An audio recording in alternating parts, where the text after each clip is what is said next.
Hi, this is Dr. Dukes in Denver, Colorado. My practice is Body in Motion. We're going to go over some exercises I frequently give my patients. Ideally, it's for running or hiking, but it works for a lot of activities because, at the end of the day, the hip is controlling most of the lower extremity. And a lot of times when people might feel knee pain or tendonitis on the medial knee, it may not necessarily always be the knee.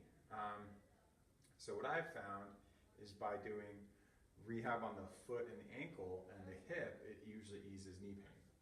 So that's what we're going to go over. So we're going to go over a couple things to prime the glute so that it's ready to be stable when you're moving.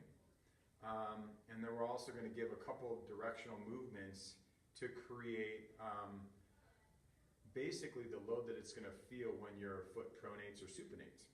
So the first thing, kind of a priming movement. What you're going to do is you're going to keep your core tight, hinge forward, and we want to make sure that this knee stays a little bit bent. And what you're going to get is just an activation to the glute there. Okay? So that's one. You do 10 of those per side and then go on your run or hike or whatever. And the other piece, now this is kind of a stretch to then a contraction. What you're going to do here is we're going to tweak frontal plane and then transverse plane movement. So here, I've got most of my weight on this front leg, back foot's just for balance, and I'm going to side bend, come out of it, side bend the other way, and you see that my knee is tracking opposite of my torso, which is the normal load. That's what it should do. It should chase my hip, okay?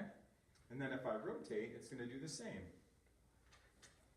And that's really what we want to try to drive, because when we're running, we're flying and our foot hits the ground, pronation happens, and that load in the hip is going to be there.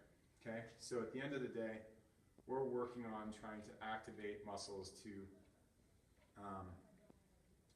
make them stable and also create mobility in all the directions that we would challenge it. Stay tuned for more videos on stuff like this to help your body move better and be stable in different directions.